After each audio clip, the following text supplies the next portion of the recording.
Nanometre कितना होता है 10⁻⁹। यहाँ पर कितना दे रखा है 10⁻⁻10 सेंटीमीटर से भी कम होता है तो वास्तविक विलयन कहलाते हैं।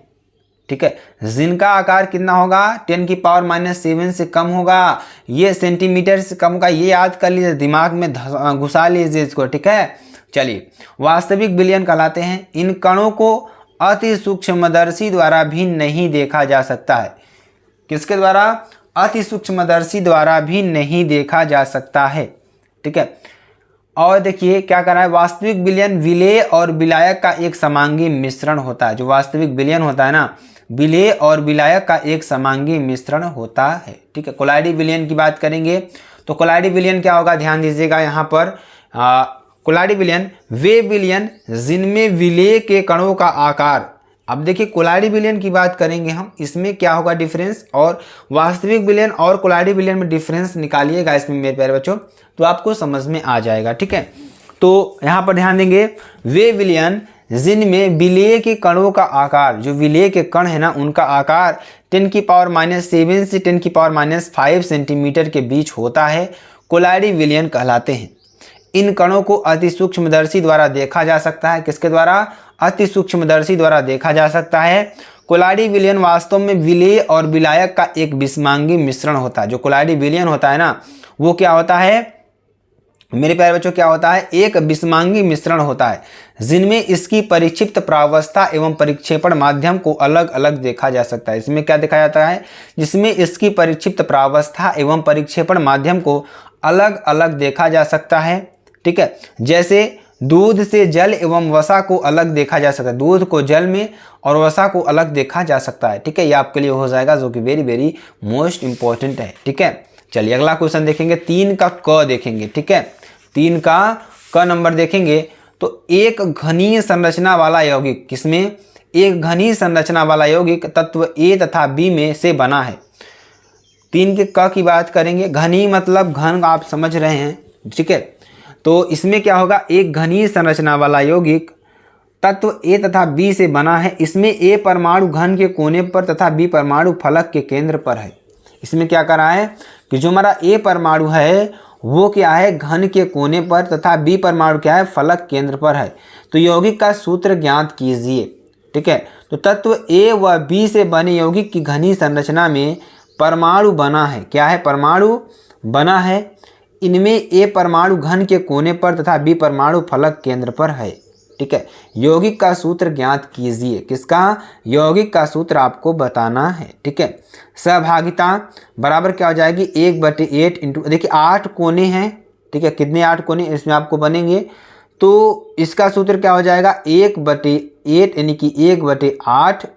ठीक है, और इंटू 8 बराबर 1। ठीक है, तो ये आपको लिख लेना। अब इसी प्रकार बी घन के फलक केंद्र पर उपस्थित अर्थात एकक सेल के बी की सहभागिता 1/2 इंटू 6 बराबर 3। ठीक है, तो ये आपके लिए हो जाएगा। मतलब अगर हम आपको समझाएं इसमें, तो बी घन के फलक केंद्र पर उपस्थित है, जो बी है वह फलक केंद्र पर उपस्थित अर्थात प्रति एकक सेल में बी की सहभागिता, अगर हम एक को छोड़ दें तो हमारे 2 को अगर हम छोड़ दें तो हमारे कितने बचे, 6, और एक में कितने होंगे, 2 होंगे। तो यहाँ पर देखिए 1/2 इंटू 6 बराबर 3। अतः यौगिक का जो सूत्र होगा AB3 प्रकार का होगा। ठीक है, ये आपके लिए हो जाएगा। चलिए अगला क्वेश्चन देखते हैं, 3 का ख की बात करेंगे तो निम्नलिखित उप संयोजक यौगिकों का IUPAC नाम लिखिए। ठीक है, पहला हमारा उप संयोजक यौगिक कौन है, K3CrC2O4। ठीक है, और दूसरा नंबर क्या है, CONH3 का होल 5 CO3Cl। ठीक है, तो फर्स्ट नंबर क्या होगा, K3CrC2O4 का होल थ्राइस का IUPAC नाम पोटेशियम ट्राई ऑक्जिलेटोक्रोमेथल्ड। क्या होगा, पोटेशियम ट्राई ऑक्जिलेटोक्रोमेथल्ड आपका होगा। ठीक है, दूसरे नंबर की बात करेंगे, CONH3 का होल 5 COCl का। ठीक है, क्या होगा इसका नाम, पेंटाएमीन। क्या होगा, पेंटाएमीन। ठीक है, ये आपके लिए हो जाएगा, जो कि वेरी वेरी मोस्ट इंपॉर्टेंट है। ठीक है, चलिए अगला देखते हैं, जो कि वेरी वेरी मोस्ट इंपॉर्टेंट है आपके लिए। तो इसका नाम क्या होगा, पेंटाएमीन। ठीक है, और आगे क्या लिखेंगे, ध्यान दीजिएगा मेरे, पेंटाएमीन कार्बोनेटो। क्या होगा, कार्बोनेटो। ठीक है, कार्बोनेटो कोबाल्ट थर्ड। ठीक है, और क्लोराइड। क्या होगा, क्लोराइड। ठीक है, आपके लिए हो जाएगा, जो कि वेरी वेरी मोस्ट इंपॉर्टेंट है। ठीक है, चलिए अगला देखेंगे, 3 के ग की बात करेंगे। न्यूक्लिक अम्ल से आप क्या समझते हैं, उदाहरण दीजिए।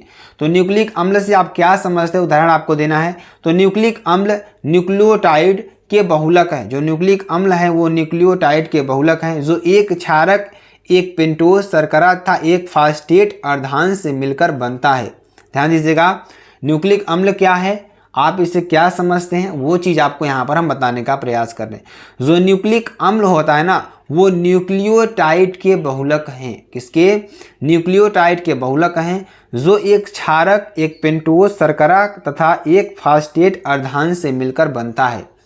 न्यूक्लिक अम्ल जनक से संतति में गुणों के स्थानांतरण के लिए अर्थात अनुवांशिकता के लिए उत्तरदायी। ठीक है, अनुवांशिकता के लिए क्या होता है, ध्यान दीजिएगा, उत्तरदायी होते हैं। अब न्यूक्लिक अम्ल कितने प्रकार के होते हैं, आपको अगर हम बताना चाहें तो 2 प्रकार के होते हैं। पहला DNA, दूसरा RNA। ठीक है, 3 के घ की बात करेंगे तो पी ब्लॉक तत्व क्या है, पी ब्लॉक तत्व क्यों कहा जाता है। ठीक है, तो पी ब्लॉक तत्व क्या है? आधुनिक आवर्त सारणी में स्थित ऐसे तत्व, किसमें? आधुनिक आवर्त सारणी में स्थित ऐसे तत्व जिनका अंतिम इलेक्ट्रॉन पी उपकोष में प्रवेश करता है। अंतिम इलेक्ट्रॉन किसमें? पी उपकोष में प्रवेश करता है, वह पी ब्लॉक के तत्व कहलाते हैं। जनरल सी बात है, जिसमें अंतिम इलेक्ट्रॉन पी उपकोष में प्रवेश करेंगे वो क्या होगा? पी होगा, ठीक है। पी उपकोष के प्रवेश करता है उसे पी ब्लॉक के तत्व कहेंगे। तो इनका सामान्य इलेक्ट्रॉनिक विन्यास होता है NH2 Np1-6 होता है। चूंकि इस ब्लॉक में स्थित सभी तत्वों का जो अंतिम इलेक्ट्रॉन पी उपकोष में प्रवेश करता है, इसलिए इन्हें पी ब्लॉक तत्व भी कहा जाता है, ठीक है। ये आपको लिख लेना है। 4 के क की बात करेंगे, यह भी बेहद इंपॉर्टेंट क्वेश्चन, बेहद ही महत्वपूर्ण क्वेश्चन है। इस क्वेश्चन को हमने कई बार आपको करवा रखा है, पिछले मॉडल पेपर को आप जरूर देख कर आइएगा, ठीक है। चलिए, निम्नलिखित सेल का 298 केल्विन पर नष्ट समीकरण लिखिए एवं ईएमएफ की गणना कीजिए। ये क्वेश्चन हमने पिछले मॉडल पेपर में आपको करवा रखा है, तो इस क्वेश्चन को भी अच्छी तरीके से आप कर लीजिएगा। चलिए अगला क्वेश्चन देखते हैं। निम्न पर संक्षिप्त टिप्पणी लिखिए। ब्राउनियन गति या स्कंदन, ठीक है, ये आपको बताना है। तो स्कंदन, इसमें हम आपको क्या बताएंगे? स्कंदन बताएंगे, ठीक है। स्कंदन क्या होता है, ठीक है। स्कंदन क्या होता है? तो छोटे छोटे कोलाइडी कणों का अनावेशित होने के फलस्वरूप आपस में मिलकर, यानी जो छोटे छोटे कण कोलाइडी कणों का जो अनावेशित होने के फलस्वरूप, मतलब जब ये अनावेशित होते हैं ना, तो फलस्वरूप आपस में मिलकर बड़े कणों के रूप में अवक्षेपित होने की घटना, किसमें? बड़े कणों के रूप में किसका होने की? अवक्षेपित होने की घटना स्कंदन कहलाती है। उदाहरण तौर पर देखेंगे, हाइड्रोक्साइड लाल रंग के फेरिक हाइड्रोक्साइड सॉल्ट में ऋणावेशित पीले रंग का आर्सेनिक सल्फाइड सॉल्ट मिलाने पर स्कंदन हो जाता है, जिससे विलयन रंगहीन हो जाता है, ठीक है। ये आपको लिख देना है। तो ये आपका स्कंदन हो जाएगा सिंपल तरीके से। अब चलिए 4 के ग की बात करेंगे। ये भी question very very most important है मेरे प्यारे बच्चों। ऐसे क्वेश्चन को आप जरूर से जरूर पढ़ना होगा, ठीक है। चलिए, प्रयोगशाला में अमीन बनाने की विधि का वर्णन कीजिए। किसमें? प्रयोगशाला में अमीन बनाने की विधि का वर्णन कीजिए। संबंधित अभिक्रियाओं के समीकरण भी दीजिए। एथिल अमीन से एसिटिक अम्ल कैसे प्राप्त किया जाता है, ठीक है, ये आपको बताना है। तो हाफमैन ब्रोमाइड अभिक्रिया द्वारा एथिल अमीन बनाने की प्रयोगशाला विधि, ठीक है। तो हम किसके द्वारा बनाएंगे? हाफमैन ब्रोमाइड अभिक्रिया के द्वारा हम बनाने वाले हैं। तो आपको ध्यान से देखना होगा कैसे बनेगा, ठीक है। तो जब CONH2 एमाइड की अभिक्रिया ब्रोमीन तथा प्रबल क्षार NaOH KOH आदि के साथ कराई जाती है, तो प्राथमिक अमीन उत्पाद के रूप में प्राप्त होता है। जो प्राथमिक अमीन है वह उत्पाद के रूप में प्राप्त होता है। इस अभिक्रिया में एमाइड समूह में CO समूह उत्पाद से कम हो जाता है। जो एमाइड समूह है, क्या है? एमाइड समूह में CO समूह उत्पाद से कम हो जाता है, इसलिए इसे हाफमैन ब्रोमाइड निम्नीय अभिक्रिया भी कहते हैं, ठीक है। RCONH2 plus Br2 plus 4KOH, RNH2 plus 2KBr plus K2CO3 plus 2H2O, ठीक है। यहाँ पे देखेंगे C2H5CONH2 यानी प्रोपेनामाइड प्लस Br2 प्लस 4NaOH, ठीक है। तो यहाँ पर ध्यान दीजिएगा, C2H5NH2 ethyl amine plus 2NaBr plus Na2CO3 plus, ठीक है, आपके लिए ये बन जाएगा। और यहाँ पर मेरे प्यारे बच्चों आपको अच्छी तरीके से समझ में आ रहा होगा, क्या है यहाँ पर? H2O 2H2O, ठीक है। आपको यहाँ पर लिख देना है 2H2O प्लस में, ठीक है। तो यहाँ पर प्रोपेनाइड है आपका। जब प्रोपेनाइड Br2 4NaOH से क्रिया करेगा तो क्या बनाएगा? एथिल अमीन बनाएगा, ठीक है। तो हम क्या बना रहे हैं? एथिल अमीन ही बनाने का प्रयास कर रहे हैं, ठीक है। तो ये आपको ध्यान देना होगा। और एक चीज़ क्या है? एथिल अमीन से एसिटिक अम्ल, किससे? एथिल अमीन से एसिटिक अम्ल। तो C2H5NH2 जिसे आप क्या कहेंगे? एथिल अमीन कहेंगे, HNO3। तो C2H5OH और नवजात ऑक्सीजन से अभिक्रिया करेगा तो क्या बनाएगा? CH3COOH, जिसे आप क्या कहेंगे? एसिटिक अम्ल कहेंगे, ठीक है। चलिए 4 के घ की बात करेंगे, वो भी आपके लिए इंपॉर्टेंट है। तो ग्लूकोज का संरचना सूत्र लिखिए। किसका? ग्लूकोज का संरचना सूत्र लिखिए। और टॉलिन अभिकर्मक के साथ ग्लूकोज कैसे क्रिया करता है, रासायनिक समीकरण भी दीजिए। तो ग्लूकोज की संरचना क्या है? HC double bond O। यहाँ पर ध्यान दीजिएगा, ग्लूकोज है आपका, 6 कार्बन आपको इसमें दिखेंगे, ठीक है। और यहाँ पर जोड़ लीजिए 2 1 3 4 5 6 7 8 9 10 11 12 12 आपको हाइड्रोजन मिलेंगे और 1 2 3 4 5 आपको ऑक्सीजन मिलेंगे। तो आपको कुल मिलाकर क्या बनता है, डी ग्लूकोज बनता है, ठीक है। तो ये आपके लिए हो जाएगा। टॉलिन अभिकर्मक के साथ अभिक्रिया की बात करें, ग्लूकोज का टॉलिन अभिकर्मक के साथ अभिक्रिया, तो ग्लूकोज टॉलिन अभिकर्मक के साथ अभिक्रिया करके ग्लूकोनिक अम्ल तथा सिल्वर दर्पण बनाता है। क्या बनाता है, ग्लूकोनिक अम्ल तथा सिल्वर दर्पण बनाता है। तो CHOCH का होल 4 CH2OH, जिसे आप क्या कहेंगे, ग्लूकोज कहेंगे। यह AgO2O से क्रिया करके क्या बनाएगा, 2Ag प्लस CHOH COOH का होल 4 CH2OH ग्लूकोनिक अम्ल बनाएगा। इस अभिक्रिया से स्पष्ट है कि ग्लूकोज में CHO समूह उपस्थित है, ठीक है। ये आपको लिख लेना है, ठीक है। तो प्रश्न नंबर 5 क की बात करेंगे, जो कि आपके लिए बेहद इंपॉर्टेंट और बेहद ही महत्वपूर्ण है, ठीक है। तो क्वथनांक का उन्नयन क्या होता है, जो क्वथनांक का उन्नयन है वह क्या होता है, समझाइए। ग्लूकोज के 12 ग्राम को 100 ग्राम जल में घोला जाता है, तो इस विलयन का क्वथनांक 100.3434 डिग्री सेल्सियस, यानी 34 नहीं पढ़ेंगे उसको, 34 डिग्री सेल्सियस है। तो जल के लिए Kb की गणना कीजिए, यानी कि Kb तो गणना कीजिए किसमें, K इनवर्स मोल इनवर्स में कीजिए, ठीक है। क्वथनांक का उन्नयन की बात करेंगे, तो क्वथनांक का उन्नयन क्या होता है, ध्यान दीजिएगा, very very most important question ये भी है। जब किसी विलायक में अवाष्पशील पदार्थ मिलाया जाता है, किसमें, जब किसी विलायक में अवाष्पशील पदार्थ मिलाया जाता है तो विलयन के क्वथनांक में वृद्धि होती है। क्या होती है, विलयन के क्वथनांक में क्या होती है, वृद्धि होती है। तो विलयन के क्वथनांक में वृद्धि को क्वथनांक का उन्नयन कहते हैं, ठीक है। यह आपका हो जाएगा। यदि Tb शुद्ध विलायक का क्वथनांक है तो Tb विलयन का क्वथनांक है, तो डेल्टा Tb बराबर Tb माइनस Tb0 को क्वथनांक का उन्नयन कहा जाता है। प्रश्नानुसार देखेंगे तो एक विलयन में 100 ग्राम जल में 12 ग्राम ग्लूकोज घोला जाता है, तब विलयन का क्वथनांक Tb 100.34 डिग्री सेंटीग्रेड बराबर क्या हो जाएगा, 373.34 केल्विन। जल के लिए Kb क्या हो जाएगा, केल्विन इनवर्स मोल इनवर्स होगा, ठीक है। तो शुद्ध जल का क्वथनांक T0 कितना है, ध्यान दीजिएगा, 100 डिग्री सेंटीग्रेड। इसको केल्विन में लिखते हैं कितना, 373 केल्विन, ठीक है। तो डेल्टा T बराबर क्या होता है, Kb इंटू डब्ल्यू अपान एम इंटू डब्ल्यू, तो इंटू 1000, यहाँ पर क्या हो जाएगा, 100.34 माइनस 100 बराबर Kb इंटू 12 यानी 12 अपान 180 इंटू 100 इंटू 1000। यहाँ पर Kb बराबर क्या हो जाएगा, 0.34 इंटू 180 इंटू 100 बटे 2 इंटू 1000। सॉल्व करेंगे तो क्या मिलेगा मेरे प्यारे बच्चों, यहाँ पर 0.51 के inverse kilo Kg mole inverse, ठीक है, आपके लिए हो जाएगा, जो कि वेरी वेरी मोस्ट इंपॉर्टेंट है आपके लिए, ठीक है। साम्य स्थिरांक एवं वेग स्थिरांक में अंतर समझाइए। प्रथम कोट की, देखिए किसमें आपको अंतर स्पष्ट करना है, साम्य स्थिरांक एवं वेग स्थिरांक में अंतर आपको स्पष्ट करना है, ठीक है। प्रथम कोट की एक अभिक्रिया में 50 सेकेंड में पदार्थ की सांद्रता प्रारंभिक सांद्रता की आधी रह जाती है, ठीक है। तो इसके वेग स्थिरांक की गणना कीजिए, ठीक है। तो ये आपको बताना है, ध्यान से वह क्वेश्चन फिर समझ लीजिए कि साम्य स्थिरांक एवं वेग स्थिरांक में अंतर समझाइए। प्रथम कोट की एक अभिक्रिया में 50 सेकेंड में पदार्थ की सांद्रता प्रारंभिक सांद्रता की आधी रह जाती है, तो इसके वेग स्थिरांक की गणना कीजिए, ठीक है। तो चलिए पहले हम आपको बताते हैं इसका आंसर। सॉरी स्टूडेंट, आंसर क्या हो जाएगा इसका, तो Kc यानी कि साम्य स्थिरांक और वेग स्थिरांक, ठीक है।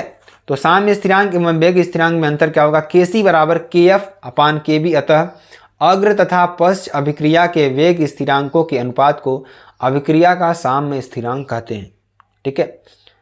और देखिए Kf क्या है, फॉरवर्ड अभिक्रिया है, और Kb क्या है, बैकवर्ड अभिक्रिया क्या है। तो अग्र तथा पश्च अभिक्रिया के वेग स्थिरांकों के अनुपात को क्या कहेंगे, अभिक्रिया का साम्य स्थिरांक कहेंगे, ठीक है। किसी अभिक्रिया में अभिकारकों का सांद्रण एकांक होने पर, ठीक है, अभिक्रिया का वेग ही अभिक्रिया का वेग स्थिरांक कहलाता है। जैसे R बराबर Ka इंटू Kb, तो Ka बराबर B बराबर 1 मोल लीटर, R बराबर K, ठीक है, आपके लिए हो जाएगा।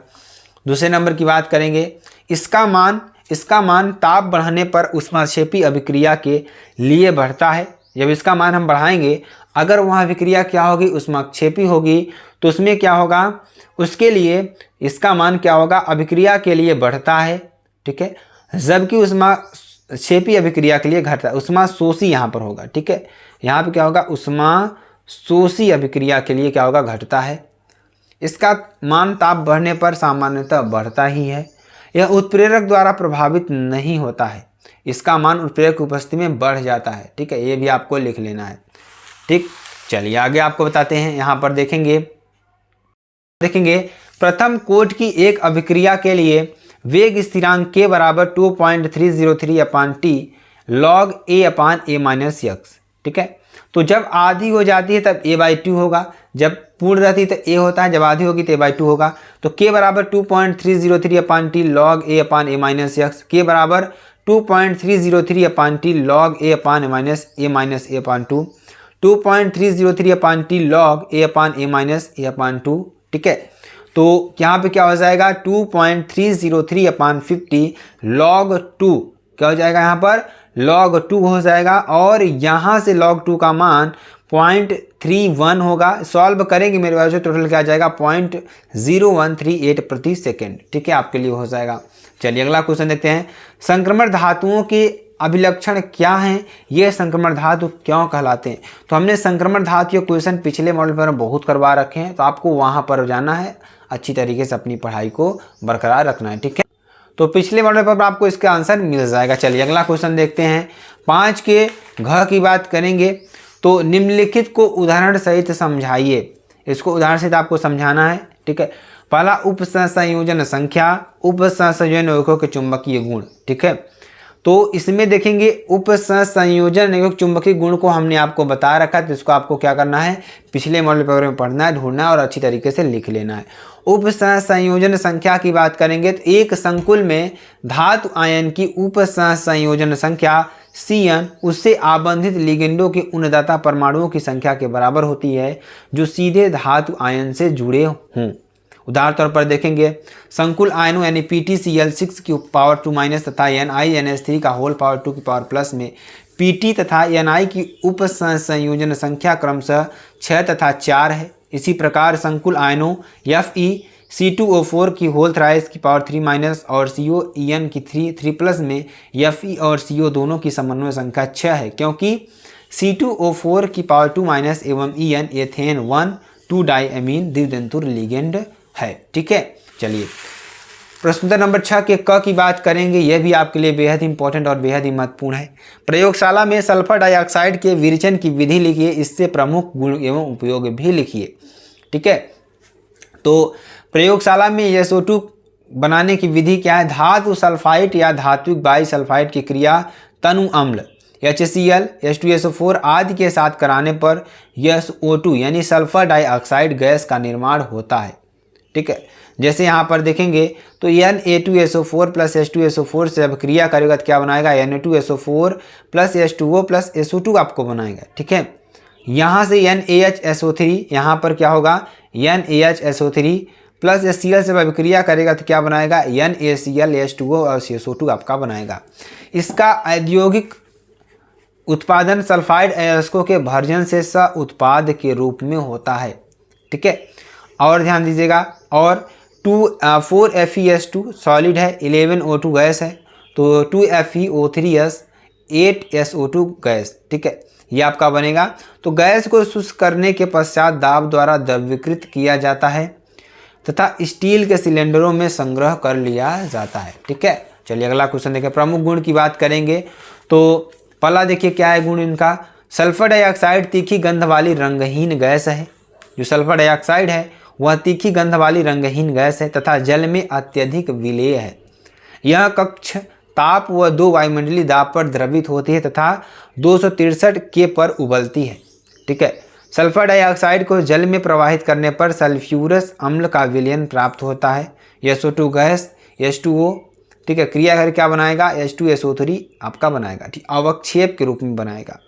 यह सोडियम हाइड्रोक्साइड विलयन के साथ आसानी से अभिक्रिया कर सोडियम सल्फाइड बनाती है, जो कि सल्फर डाइऑक्साइड की और अधिक मात्रा के साथ अभिक्रिया करके सोडियम हाइड्रोसल्फाइड बनाता है। ठीक है, तो 2NaOH प्लस SO2 क्रिया करके क्या बनाएगा, Na2SO3 प्लस H2O, SO2 है आपका 2NaHSO3। तो नम सल्फर डाइऑक्साइड अपचायक की तरह व्यवहार करती है। ठीक है, सल्फर डाइऑक्साइड के उपयोग की बात करेंगे तो शर्करा एवं पेट्रोलियम के शोधन में, ऊन तथा रेशम के विरंजक में, प्रतिक्लोर विसंक्रामक तथा परिरक्षक के रूप में, द्रव SO2 अनेक कार्बनिक तथा अकार्बनिक रसायनों के लिए विलायक के रूप में प्रयुक्त होती है। ठीक है, चलिए अगला क्वेश्चन देखेंगे, 6 का ख देखेंगे। तो ईथर का एल्किल हैलाइड के विरचन की विधि रासायनिक समीकरण सहित लिखिए। फ्रीडल क्राफ्ट अभिक्रिया तथा नाइट्रिकन अभिक्रिया के लिए रासायनिक समीकरण लिखिए। तो ये आपको हमने अभिक्रिया बता भी रखी है, अथवा में आपको देखा रखा है। अथवा में आपको क्या दिया है, कैसे प्राप्त करें, केवल रासायनिक समीकरण आपको देना है। तो एथिल एल्कोहल से ईथर, फिनाल से बेंजीन, एथेनॉल से एथीन, फिनाल से पिक्रिक अम्ल। ठीक है, चलिए तो यहाँ पे आपको देख लेना है एथिल एल्कोहल से ईथर कैसे बनेगा।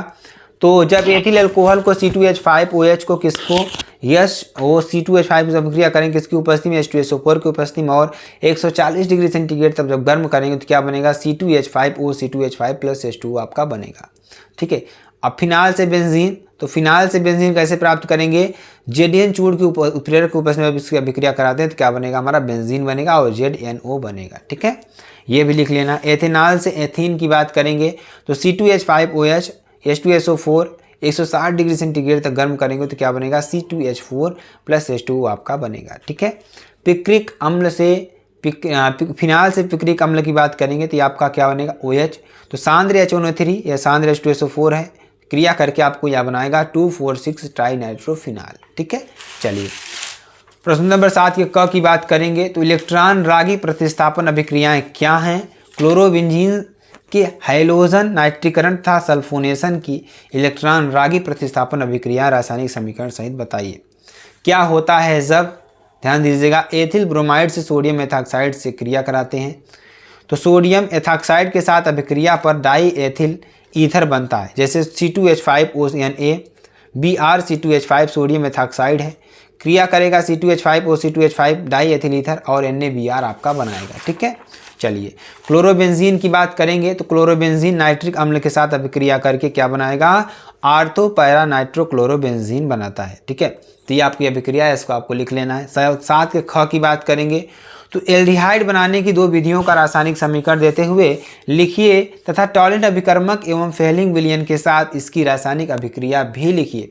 ठीक है, अथवा बात करेंगे निम्नलिखित का वर्णन कीजिए। तो कैनिजारो अभिक्रिया, वे एल्डिहाइड जिनमें अल्फा हाइड्रोजन परमाणु उपस्थित नहीं होते हैं, सांद्र NaOH तक की OH के साथ अभिक्रिया करके कार्बोक्सिलिक अम्ल का लवण तथा एल्कोहल देते हैं। यह अभिक्रिया कैनिजारो अभिक्रिया कहलाती है, यह आपको लिख लेना है। 2HCHO फॉर्मेल्डिहाइड है प्लस NaOH, जब ये क्रिया करेगा तो बनाया क्या, HCOONA sodium format plus CH3OH methyl alcohol आपका बनाएगा। तो मेरे प्यारे बच्चों, अगर आपको वीडियो पसंद आती है तो आप चैनल को लाइक शेयर कमेंट सब्सक्राइब जरूर कर सकते हैं। फिर मिलते हैं नेक्स्ट वीडियो में नए टॉपिक के साथ, तब तक के लिए जय हिंद, जय Bharat, bye bye, take care.